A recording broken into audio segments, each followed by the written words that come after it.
former Reagan economic advisor Art Laffer on that. Art, I did catch what he also mentioned about the Middle Class Act. So not so much that this would be across the board. Now, of course, I can glean way too much into that. But what if it is not across the board? It's big for the middle class. It's big for others.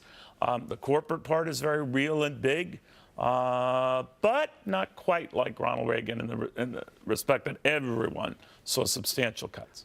What you have to remember is in the first tax cut we did in 1981, Neil, while the unearned income tax rate was dropped from 70% to 50%, Ronald Reagan did not cut the marginal tax rate on the highest income earners. It stayed at 50%, where it had been since Nixon. So, you know, the first year's one, you can do all sorts of stuff you want, but if he gets that corporate rate down and he gets some average rates down, marginal rates, now they got to be marginal. They can't be deductions or stuff like that. But if he does it, it'll have a positive impact. And, you know, once the economy starts going, then you can do the huge tax reform like we did in 1986, yeah, you did which it was in two the best waves. of all. I do remember that, but it was a big percentage drop that you started with, and then it followed suit 5 years, closing a lot of loopholes and like. I mean, my wife and I at the time regretted that you gave away the interest you paid on credit cards, that we couldn't write that off anymore, so we had to get our fiscal house in order. But having said that, sorry, it's okay. You helped us. We just didn't realize it at the time. Oh, good. But I am curious about where you see this effort going. If there's a battle we're hearing beneath the surface among some Republicans, do you pay for them? Now, you famously wrote a great editorial. You've talked about this in the past, but others have signed on to this view that, you know, don't obsess about this revenue neutrality and all that. Explain it. I think revenue neutrality in the short run is absolutely ridiculous, Neil. Why? Because the reason you cut tax rates is to create economic growth so you can increase revenues in the future. That's why you cut them. If you cut welfare payments out when you need those welfare payments, this is not the right thing to do. If you raise other taxes that offset the tax cuts, you're not going to get your growth. We need economic growth, and then we have the pay-fors come 2, 3, 4 years down the road and really pay for all of this. Just the way it did with Clinton when Clinton ran pluses. It's because of Reagan's tax cuts that occurred. And by the way, they were a perfect team, Clinton and Reagan. And I think right now we need the tax rate cuts to get growth. All right. The argument you hear against making them too big right now is that we do have this debt and we do have these deficits, and that anything that compounds that is going to complicate that. And Republicans could be looking at another problem. What do you think? Well, you know, I don't think the debt issue in the short run is a real problem. I think a debt issue 7 years from now is a real problem.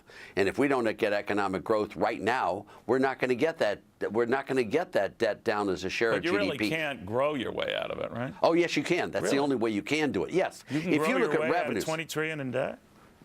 Yeah, that's the only way to do it. If you look at federal tax revenues, the only thing they respond to are not tax rates or any of this other nonsense accounting stuff. If you have economic growth, those tax revenues pour in.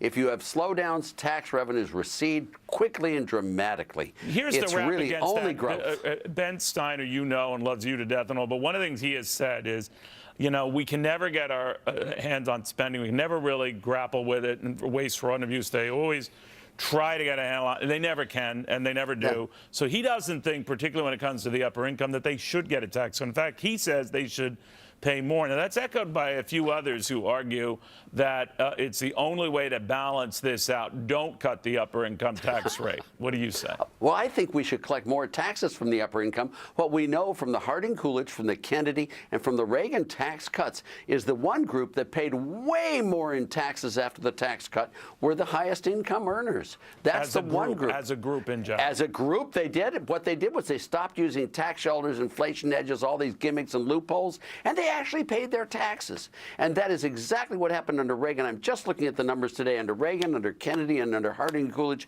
Huge increases in tax revenues in the top 1% of income earners We had much after higher the rates tax then. rate We reduction. had much higher rates back then. Well, not really. I mean, Reagan cut it down to 28%. I mean, that's, you know. I'm talking about the starting level, though. You know what I mean? Oh, the starting level was higher, but it was only higher in the 70%. Remember, Nixon had cut the earned income tax rate to 50%, where it had been for a long, long time. Fair enough. So it was just on unearned income. But, you know, you're right. It was higher, but it'll work just as well now as it worked back then. Believe me when I tell you that. And especially in the highest income groups. They're the ones you want to stop using tax shelters. All right. You might have a future discussing taxes. You keep at it. They're looking very promising.